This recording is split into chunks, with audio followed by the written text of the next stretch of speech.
tarde a todos. Começo naturalmente por cumprimentar o Sr. Presidente da Câmara Municipal da Guarda, que aqui nos acolhe, cumprimentar os outros Presidentes de Câmara do PSD aqui presentes e depois os outros que ainda não são Presidentes de Câmara, mas que muitos deles vão conseguir também ser Presidentes de Câmara dentro de 3 meses, não é? 3 meses e meio, 4 meses, mais ou menos. Um cumprimento também a todos os dirigentes distritais, na pessoa do Carlos Condesso, dirigentes conselheiros que aqui estejam, JST, TSTs e militantes e militantas em geral. Eu queria começar aqui, como tenho começado estas sessões de apresentação dos candidatos do PSD, com uma justa homenagem ao poder local democrático, como uma homenagem do PSD ao poder local democrático. Tenho repetido muitas vezes, porque é justo, mas também porque quero sensibilizar os portugueses e, em particular, os militantes do PSD, para este pormenor que nem sempre está no nosso subconsciente. Normalmente, no nosso subconsciente está isto. Vamos ter eleições legislativas, são fundamentais para o futuro do país, são muito importantes. Vamos ter eleições autárquicas, sim, têm algum relevo, mas não o mesmo das eleições legislativas. Devo dizer que discordo completamente desta cultura que, de certa forma, está instalada entre nós. É certo que fui autarca há 12 anos e posso estar também tocado por isso. Mas não é só por estar tocado por isso. É que aqueles que nós vamos eleger em eleições autárquicas, nestas e noutras passadas e noutras futuras, aqueles que nós vamos eleger para as juntas de freguesia, para as assembleias municipais e para as câmaras municipais, vão tomar decisões que são importantíssimas para a nossa qualidade de vida no dia a dia. Os autarcas tomam as decisões mais relevantes relativamente às matérias com que nós nos confrontamos todos os dias. Por isso, as eleições autárquicas, para a nossa qualidade de vida, para o nosso cotidiano, chegam a ser, em muitas circunstâncias, mais importantes que as próprias eleições legislativas. E agora vamos fazer um esforço. Não todos, porque alguns aqui são muito jovens para poder fazer esse esforço que eu agora vou pedir. Mas aqueles que são menos jovens, façam um esforço. Tentem se lembrar do que era a sua terra, e a sua terra aqui não é apenas a cidade da Guarda, estarão aqui de muitos outros concelhos, aqui da Guarda. Façam um esforço por se lembrarem o que era a vossa terra, a vossa vila, a vossa cidade, a vossa aldeia, há 40 anos atrás, quando começou o poder local democrático. E o que é que elas são hoje? A obra do poder local em Portugal é uma obra notável. E é por isso que eu quero prestar esta homenagem, e presto sempre nestas sessões homenagem ao poder local, e nisto não estou a prestar apenas homenagem aos autarcas do PSD, estou a prestar homenagem aos autarcas todos que desde 1976 construíram esta qualidade de vida para as suas terras. Uns melhor, outros pior, é evidente. Gostamos mais de uns, gostamos menos de outros, é evidente. Mas o poder local, como um todo, tem uma obra notável feita em Portugal. E eu não arrisco, nada ao dizer que uma das maiores conquistas do 25 de Abril foi justamente poder dar às populações a oportunidade de avaliar e escolher os seus autarcas. Por isso, aquilo que é justo é que todos os portugueses se empenhem nas autárquicas e que, em particular, os militantes do PSD se empenhem nas autárquicas e ajudem os nossos candidatos, desde o último da lista da sua freguesia até ao candidato à Câmara Municipal, porque nós estamos, como PSD, a honrar a nossa história, porque uma grande parte dessa obra relevante que eu referi foi feita por muitos autarcas do PSD, uns que infelizmente até já não estão entre nós, mas todos contribuíram para essa grande obra. Obra, alguma dela, que nem está à vista, está enterrada. Se nós formos à primeira geração de autarcas que fizeram o saneamento básico, mas que é também vital para a nossa qualidade de vida. Outros que trabalharam nas mais diversas áreas, até nas áreas de ponta, como a digitalização dos seus concelhos. Portanto, as autarquias têm uma obra transversal a favor das populações e é por isso que as eleições autárquicas, não estou a falar especificamente de 2021, então as eleições autárquicas em geral são extraordinariamente importantes. E disse isto, já não sei, há 2 ou 3 dias, foi em Leiria, disse isto, porque tive o cuidado de ir ver. E quero sublinhar e repetir isto, para que, enfim, não vou conseguir que 10 milhões de portugueses percebam isto, mas vou conseguir seguramente, ao repetir isto, que muitos portugueses consigam perceber isto e que, em certa medida, o Carlos Condesse há bocado já tocou neste tema. Toda esta obra, na cultura, no ambiente, como eu digo, ao nível do saneamento básico, na educação, no urbanismo, todo este trabalho foi feito com muitíssimo pouco endividamento. O Carlos Condesse disse isto e isto é verdade. Só que eu penso que nem o Carlos Condesse sabe exatamente o pouco que esse endividamento é. E estou convencido que também, na minha frente, não terão bem a consciência do que é isso. E é por isso que eu sublinho este dado que tive o cuidado de ir ver. Em Portugal, o endividamento global do Estado, aquilo que o Estado deve, corresponde a 137% do Produto Interno Bruto. Produto Interno Bruto, aquilo que um país produz num ano transformado, valorizado em dinheiro, digamos assim, que em Portugal é pouco mais de 200 mil milhões de euros. Bom, a nossa dívida é mais do que isso, precisávamos ainda mais de 1/3 e ainda para lá de mais de 1/3 de um ano a trabalhar sem receber nada, para pagar a dívida toda que o Estado como um todo deve. E, portanto, se é o Estado como um todo que deve 137% do PIB, o poder local está lá metido dentro. E se o poder local não devesse rigorosamente nada, obviamente que Portugal como um todo devia menos. Portugal como um todo, não, desculpem, o Estado como um todo devia menos. Portanto, seria bom que o poder local não devesse nada para Portugal, para o Estado dever menos, que deve 137% do PIB. E então, se o poder local não devesse nada, quanto é que se reduzia a dívida pública portuguesa? Não era 137, seria menos. Era menos, era 135. Quem endividou este país foi o poder central com as decisões erradas que foi tomando ao longo do tempo. Porque o poder local democrático fez toda esta obra que eu referi com um endividamento muito escasso. E, portanto, quando o Carlos Condesse disse que era pouco, eu penso que nem ele tinha noção que é tão pouco face àquilo que o poder central fez. Por isso, os autarcas merecem um duplo respeito e um duplo agradecimento, porque fizeram isto com muito pouco endividamento.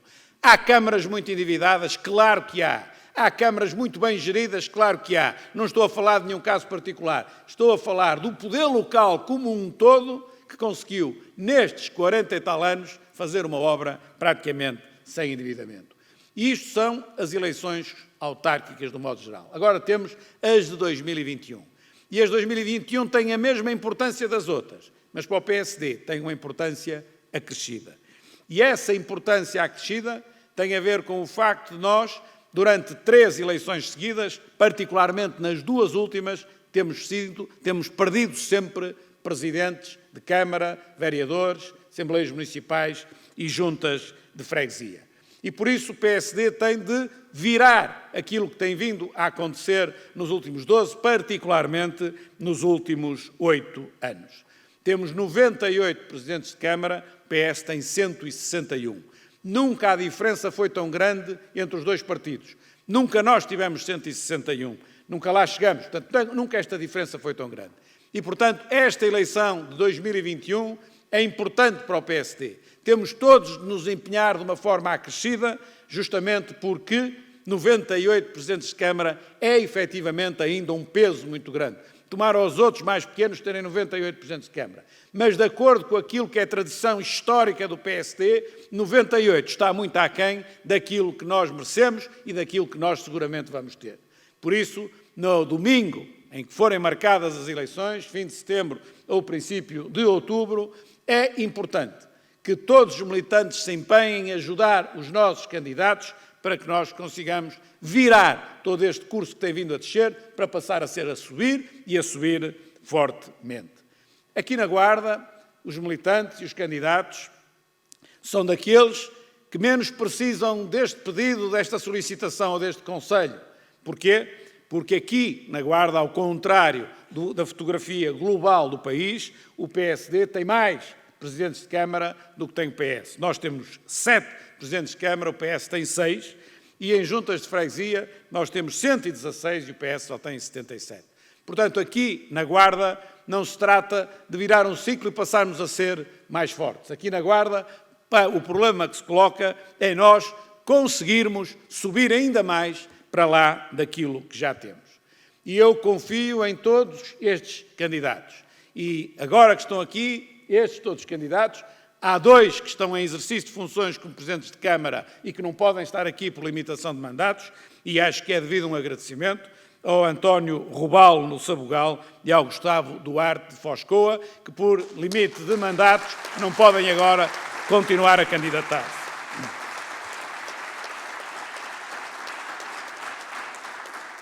É este o nosso objetivo. E um objetivo também muito centrado em conseguirmos continuar a liderar a Câmara Municipal da Guarda, que é a capital do distrito, na pessoa do Carlos Chaves Monteiro, que, como nós sabemos, foi um processo pacífico. Mas, uma vez resolvido, temos aqui o homem certo, que tem o apoio da Distrital, que tem o apoio da Nacional, que tem o apoio dos militantes e que vai ter seguramente o apoio de todos os militantes da Guarda.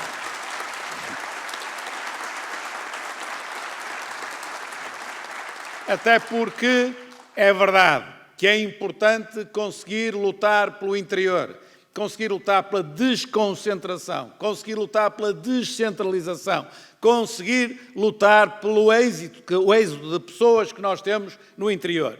E para isso temos de ter um conjunto alargado de autarcas, mas é importante que aqui na Guarda possamos ter a capital do distrito, porque sem a capital do distrito é muito mais difícil fazer essa tarefa.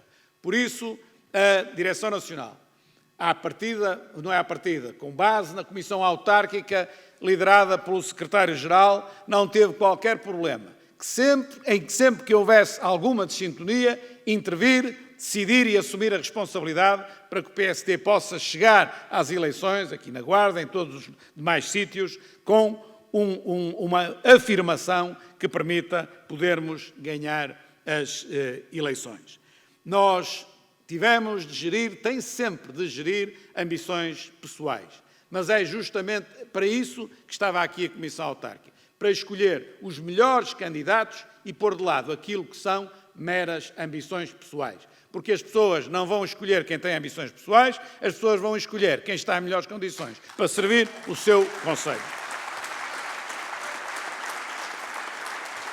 Para lá disso, este resultado pode ter, obviamente, influência naquilo que é depois ao nível do poder central. Nós temos consciência que autárquicas são autárquicas e o que conta não é isso em primeiro lugar. Mas sabemos que ao longo da história também contou. O resultado das autárquicas acaba sempre por ser ou um pequeno reforço ou uma pequena queda de quem está no governo. Há na história 2 eleições autárquicas que levaram, inclusive, a demissões de primeiros-ministros, o primeiro-ministro Pinto Balsemão e depois o primeiro-ministro António Guterres. Particularmente, a do primeiro-ministro António Guterres, em 2001, foi efetivamente um terremoto. Mas isso é uma coisa que acontece uma vez na história. Normalmente, as eleições autárquicas dão um sinal, não provocam um terremoto. Assim como em 2017 deram um sinal claro de reforço do governo que na altura estava em funções. Aquilo que nós pretendemos também é que estas eleições sejam um cartão, mesmo que não seja amarelo, seja uma cor um bocadinho mais tenue, mas um cartão para o Governo, para mostrarem, para que os portugueses mostrem ao Governo que tem de mudar de rumo, porque são demasiados erros acumulados ultimamente a que nós temos estado a assistir. E os portugueses têm também, nas eleições autárquicas, uma oportunidade para mostrar o seu descontentamento com aquilo que é a governação. Repito, eu sei que não é a primeira razão para o voto em autárquicas. Essa é confiança nos candidatos e os programas apresentados. Mas não deixa de ser também um parâmetro que as pessoas, que entra na equação das pessoas no momento em que vão votar. E todos temos consciência que esses erros o Governo tem disfarçado com propaganda. A última, mas eu penso que os portugueses já não comem isto com grande facilidade, mas a última é o Primeiro-Ministro ter vindo dizer que em 2024 todos os portugueses vão passar a ter uma casa decente. 2024 é daqui por 3 anos. Portanto, coisa fantástica, em 3 anos todos os portugueses vão passar a ter uma casa decente. E é isso que ele tem feito, ou seja, fazer tudo que estiver ao seu alcance para segurar o poder. O mais importante é segurar o poder, o país fica em segundo lugar. Uma recente também é a revisão da lei laboral. A revisão da lei laboral é uma espécie do anel de noivado que António Costa quer dar ao Partido Comunista, como quem diz, tens aqui este anel, se agora me votares o orçamento. E isto é absolutamente claro. Não é que interesse ao país. Interessa ao Governo para conseguir reforçar, para conseguir uma maioria que lhe tem estado a fugir junto do Bloco de Esquerda e junto do PCP. Por isso é também o momento para os portugueses poderem mostrar ao Governo algum descontentamento, não digo todo porque são eleições autárquicas, mas algum descontentamento para tudo aquilo que tem acontecido. E termino dizendo aquilo que disse mais ou menos no início, ou seja, todos nós, militantes do PSD em Portugal, contamos com estes candidatos aqui no Distrito da Guarda para voltarem a vencer no Distrito da Guarda e reforçarem ainda mais aquilo que é o nosso peso aqui na Guarda. Muito obrigado a todos.